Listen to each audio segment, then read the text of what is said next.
एक बार एक बहुत अमीर आदमी बहुत जल्दबाजी में थे। उनको कहीं व्याख्यान देने जाना था और उनको इसके लिए फ्लाइट पकड़नी थी। फटाफट वो अपनी आलीशान गाड़ी से उतरे, एयरपोर्ट के अंदर घुसे और वहां से उन्होंने अपनी फ्लाइट ले ली। जैसे ही वह फ्लाइट में बैठे, उन्होंने तुरंत अपना लैपटॉप निकाल लिया और अपनी आगे आने वाली योजना की रूपरेखा बनाने लगे।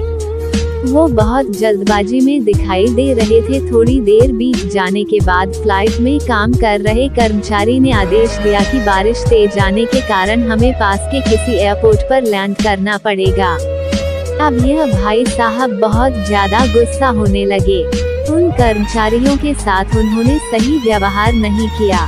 गुस्सा होने लगे। आनन फानन में जैसे ही एयरपोर्ट पर उतरे तो किसी ने इनको वो इनको जानता था कि नमस्कार सर, मैं आपको जानता हूँ।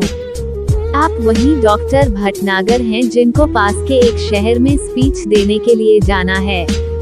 मुझे भी वही जाना है। मैं आपकी सहायता कर सकता हूँ। पत्थर दिल पिघल गया। लोगों की मदद करिए। इस शहर से उस शहर की दूरी 3 घंटे की है। आप यहाँ से गाड़ी लेकर जा सकते हैं और समय पर पहुँच सकते हो। डॉक्टर साहब ने उस शख्स का धन्यवाद किया और जल्दी से गाड़ी पकड़ ली। गाड़ी वाले से यह कह दिया कि मुझे सही सलामत सही वक्त पर पहुँचा देना, लेकिन बारिश रुकने का नाम नहीं ले रही थी। थोड़ी देर बीत जाने के बाद ड्राइवर असमंजस की स्थिति में था, क्योंकि उस पर प्रेशर था यानी दबाव था, क्योंकि सही वक्त पर पहुंचना है, लेकिन बारिश बहुत तेज आ रही थी और इस चक्कर में वो रास्ता भूल गया। लेकिन पीछे बैठे पैसेंजर को यह बताना था कि वह रास्ता भूल गया है। थोड़ा साहस करके सच्चाई बताई तो डॉक्टर साहब इनके ऊपर भी भड़क पड़े।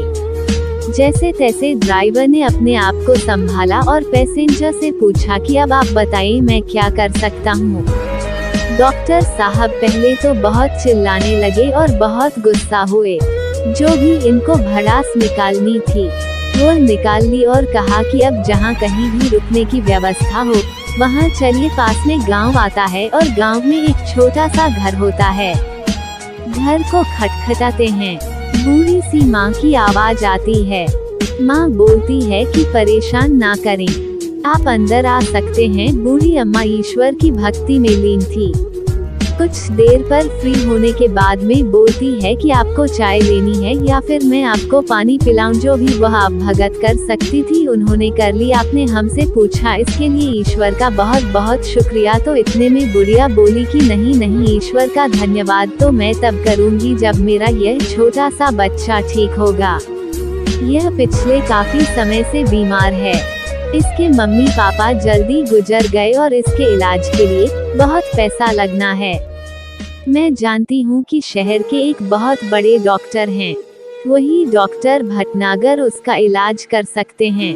आप देखिए कि कितनी मार्मिक स्थिति है। डॉक्टर साहब को जाना था स्पीच देने, लेकिन कहाँ गए? एक झोपड़ी में। उस बच्चे का इलाज करने क्यों? क्योंकि जब दिल से किसी चीज की आशा की जाती है तो कहीं ना कहीं वह मुराद पूरी होती है। चमत्कार चमत्कार कैसे काम काटा है। भरोसा हो अगर ईश्वर पर, सच्चे दिल से हर काम हो सकता है। इसलिए आस्था रखना बहुत जरूरी है। लेकिन आज के समय में कुछ लोग इस तथ्य को दरकिनार कर सकते हैं कि ऐसा संभव नहीं है। मैं मानता हूँ कि कहीं लोगों की सोच बहुत अलग होती है, लेकिन एक सिंपल सा फंडा है। अगर आप आस्था रखते हैं तो कहीं ना कहीं इसका फायदा आपको मिलता है। इसलिए जो होता है अच्छा होता है, जो हुआ वह भी बहुत अच्छा हुआ और जो होगा वह भी बेहतरीन होगा। हमेशा सकारात्मक नजरिए से जीवन को जीने की कोशिश करें, क्योंकि लाइफ में वही आपको मिलेगा जो आप उसे दोगे। आपको यकीनन समय के साथ साथ हर चीज मिलेगी जो आप पाना चाहते हैं। इसलिए जिसके ऊपर आपकी आस्था है उसके ऊपर आस्था जरूर रखें। आशा करता हूँ कि इस कहानी का मर्म जो मैं आपको समझाना चाहता था वह आपको समझ में आया होगा।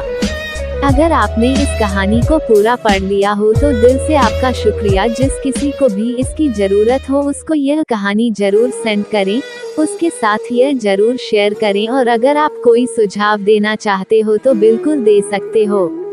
आपके पास इससे भी बेहतर या ऐसी ही और भी कहानियाँ हैं तो आप हमसे संपर्क कर सकते हो। हम उसको यहाँ पर पब्लिश करेंगे ताकि उसको काफी सारी ऑडियंस देख सके। फाइनली आपका कीमती समय देने के लिए बहुत बहुत शुक्रिया।